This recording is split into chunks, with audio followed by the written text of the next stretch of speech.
Hi, good evening, everyone. It's a great honor to share the stage with such distinguished speakers today and in the past. I'm a computational psychologist, which means that I'm trying to study human beings, try to understand human psychology using big data. And it's an amazing time to be a computational psychologist because you guys are very generously generating an enormous amount of digital footprints every single day while using your digital products and services, such as your smartphones, smartwatches, smart cars, smart cities, smart credit cards, and so on.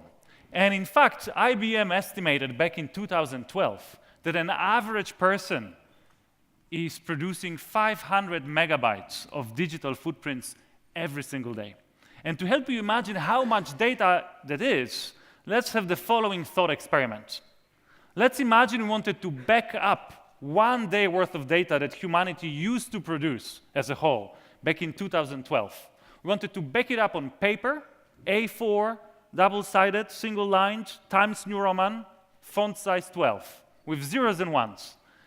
How tall would be a stack of paper containing just 1 day worth of data that humanity used to produce in 2012?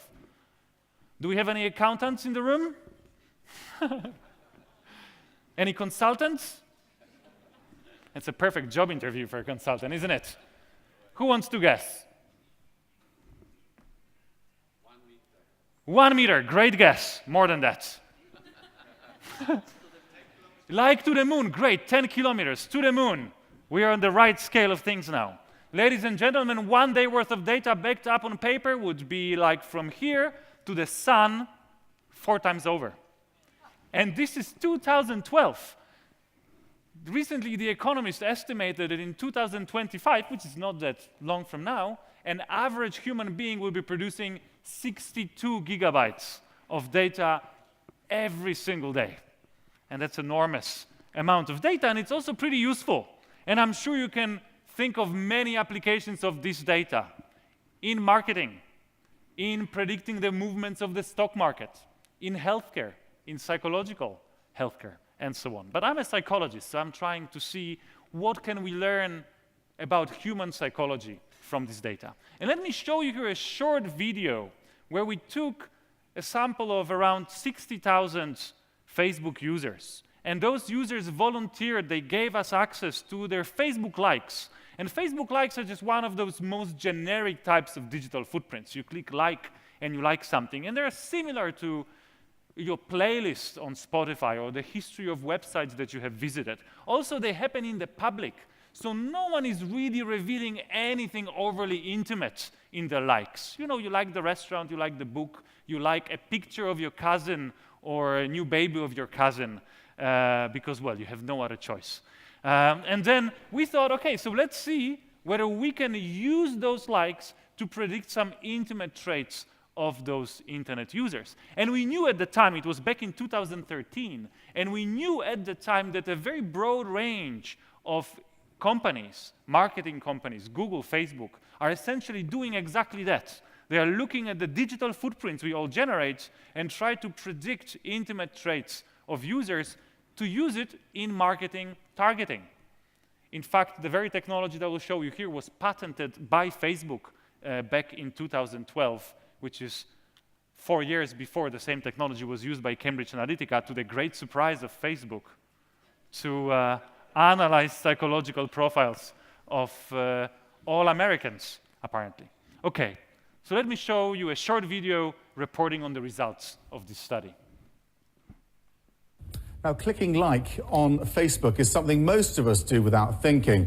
The University of Cambridge over in London actually did a study of what people like on Facebook to try to determine facts about them that they wouldn't otherwise know. So they didn't just look at the products, the movies, the bands that people liked. They also looked at the status updates that people liked, the photos that people liked, and they were able to draw some really, really interesting conclusions about all of your likes that you're clicking can tell more about you than you might have realized, from your political values to your religion to your gender to your happiness to your age.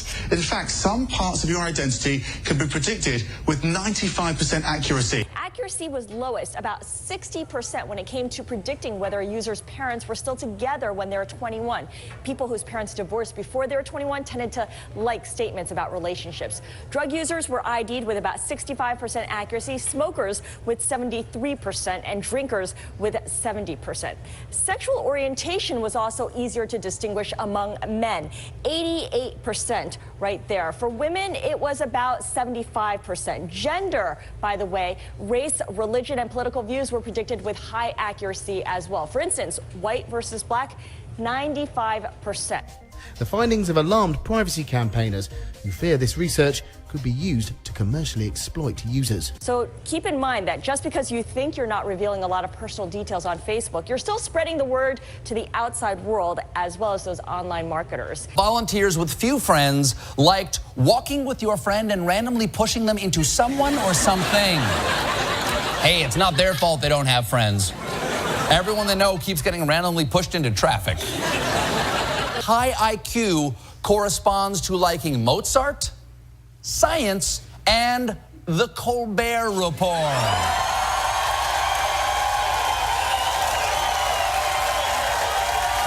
Research indicated people who like Harley-Davidson motorbikes are generally of low IQ. We thought we'd better offer a right to reply. I'd say our average customer is probably more intelligent than most, and we've certainly got a lot of customers who are, well, people from Cambridge University for a start. A like on Facebook can reveal if you're a gay man.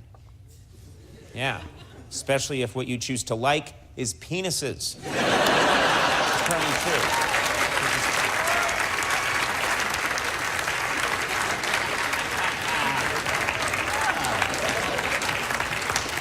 That's my wife walking in. I'm like, oh!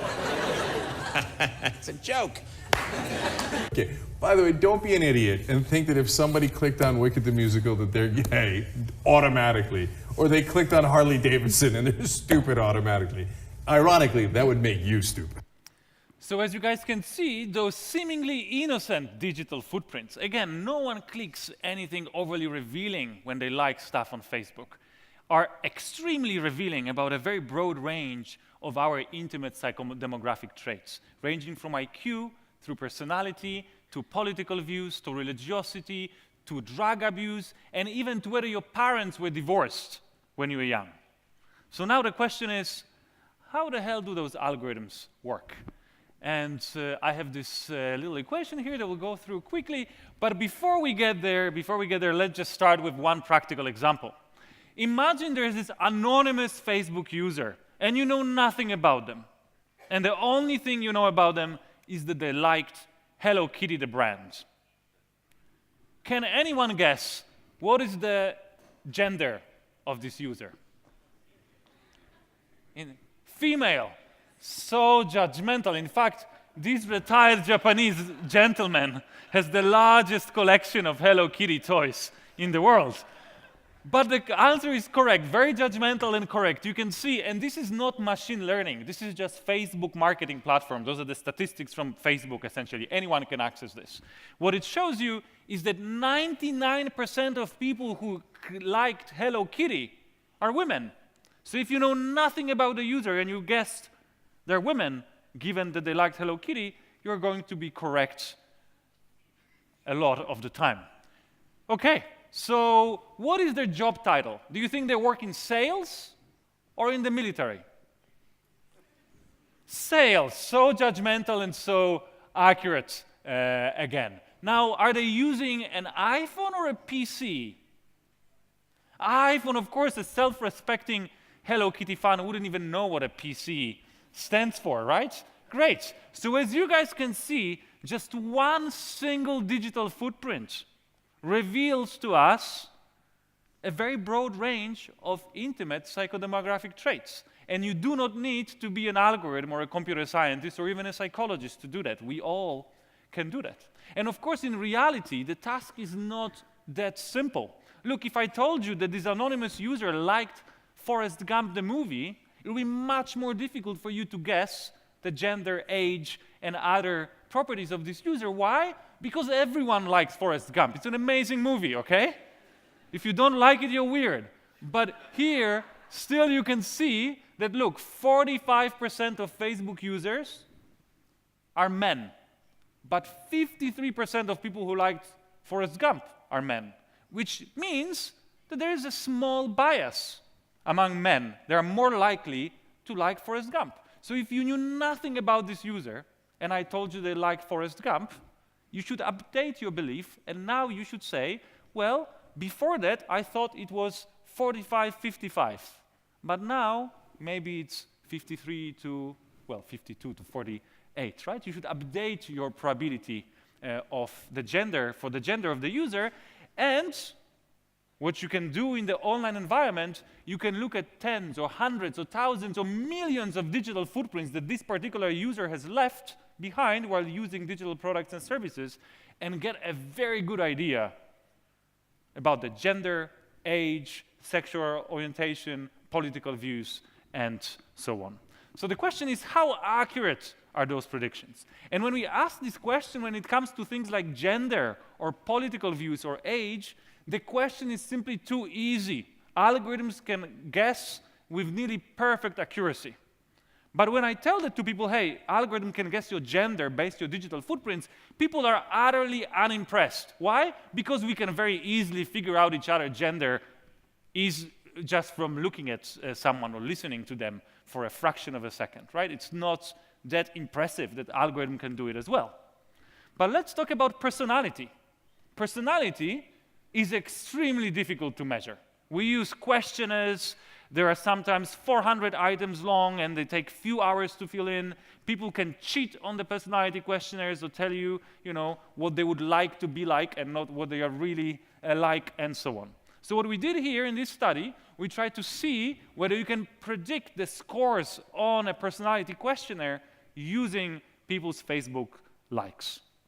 And as you can see here, we have an accuracy of predicting the score on the questionnaire, and usually, again, the questionnaire takes an hour plus to fill in, versus how we can predict the score on this questionnaire from Facebook likes. And what you can see here on this plot is that the more likes you reveal to an algorithm, the better it becomes at predicting personality scores. And if there was a psychometrician in this audience, I would get a wow here, because it's very accurate. To give you an example how accurate it is, if you give people 2 personality questionnaires, or the same personality questionnaire and then again the same personality questionnaire a month later, the accuracy with which the questionnaire predicts itself is around 0.8. So not that much higher than what we can achieve just by looking at Facebook likes. And let me illustrate it for you in a different way. We know, apart from the questionnaires, yet another way of measuring people's personality. And this is others. We are social animals. We evolved a capacity, a pretty good one, to judge each other's personalities just by interacting with each other. You know which one of your friends is extroverted and which one is introverted.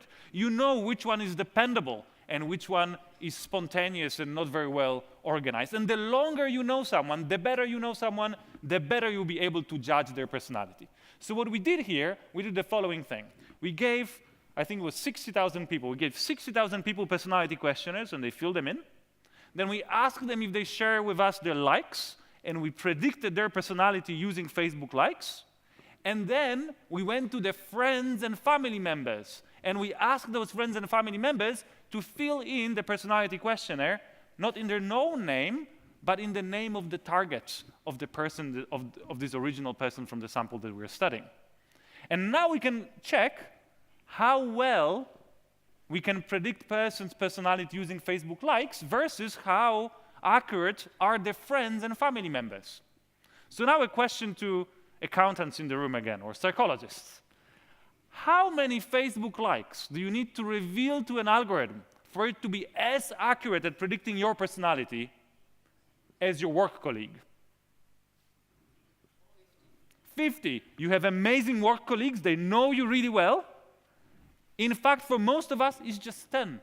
Just 10 random likes of a funny goat or a picture of your cousin is enough for an algorithm to judge your personality with an accuracy comparable with your work colleague.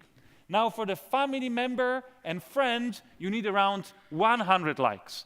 And the most accurate of human judges, people that know us the best, the most, our spouses, you need around 250 Facebook likes to be as accurate as your spouse at judging your personality. And 250 Facebook likes is as much as a 16-year-old person generates in half an hour or an hour. It's not that much. And think about it, it's really upsetting. Your spouses know you pretty well. They spend a lot of time with you. You share intimate thoughts with them. They see you across different contexts and situations. They see you when you are sad. They see you when you are happy. They hear about your stories from work and from your adventures and so on. If you got married recently, they still pay a lot of attention to you. And yet, a simple equation based on 250 seemingly innocent digital footprints can predict your responses to a personality questionnaire with higher accuracy than this closest person and most familiar person with you. Pretty upsetting also to be a psychologist, because those algorithms are just outperforming us as well at this task. So we're going to go just after the lawyers and accountants, and the robots are going to replace us. And what I'm trying to illustrate here is this main message, that the data you're leaving behind while using internet and digital products and devices is just the tip of an iceberg. The history of your GPS locations, your Facebook likes, your status updates, your emails, data from your smartwatch, all of it is just a small sliver of what you have now revealed about you. Because what you can do, you can take this data that you generate and use modern machine learning tools or AI tools and extract a very broad, extremely broad range of very accurate predictions about your most intimate traits, including predictions about the things that you didn't even have an idea existed, or achieving accuracy that you can't even achieve.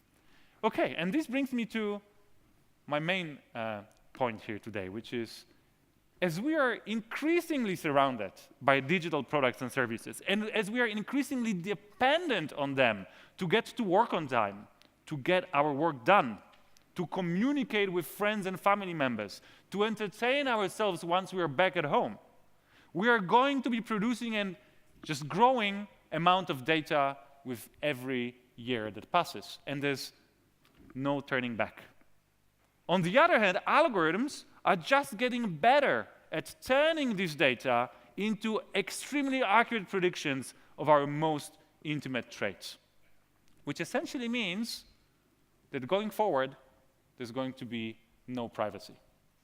To which people usually say, wait, Michal, wait. What about our government? Our government, we just regulate it, and all will be good. We'll tell big companies, how to store our data and to give us back control and so on. Sounds wonderful, right? The problem is that even the governments cannot control their own data.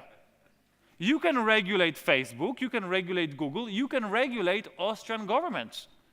Can you regulate the Russian government? Can you regulate the hackers? Can you regulate Edward Snowden? No, you can't. And even if you could, we like to forget that the very large number of those extremely useful toys and services and products that make our lives easy and our economies productive depend on us sharing data. If you manage to use Google Maps without sharing your own location, you would be literally free riding on the backs of all of those other people that did not manage to hide their location. And if you give people right to opt out, guess what? They will opt out, and then services like that stop working, which may be fine with you if you have a driver that takes you to work. But if you are a busy person, or if you just immigrated to a new place, or if the price of fuel is an important factor in your expenses, then getting an optimal way to work is a big thing for you. If you had a car accident and you want the emergency services to reach you as quickly as possible, having those emergency services using Google Maps, which will navigate them through the traffic in the fastest possible way, can be a difference between life and death for you and other citizens of this country. So what I'm saying here is that I'm not saying let's give up privacy. I'm just saying that even if we could control privacy, giving it up would come at a certain cost. Not to mention that even if governments somehow magically and tech companies gave you control over your data, guess what? We're narcissistic enough and lazy enough and friendly enough to be sharing enough information just voluntarily. You are not going to stop tweeting. You're not going to stop posting updates on Facebook or sharing your location with your family members. And this is enough data already for an even simple algorithm to learn a lot about you. And when I say that, usually people say, okay, let's then move on and accept we'll just have some creepy marketing online. That's fine. Who cares? Let's just move on with our lives. The problem is not that easy. What you can see here is so-called composite faces. Behind each of those computer-generated faces, there are 100 faces of real people that got just essentially averaged and turned into one face. And there's an important psychodemographic difference between those two groups of men. Can you guess what is the difference? I can hear this. I can hear the right answer here. Yes. It's sexual orientation. Yes, what you can see here is you can see 100 faces of gay men and 100 faces of straight men. And it turns out that a simple computer vision algorithm can distinguish between gay and straight men with accuracy of over 90% given 5 images per person,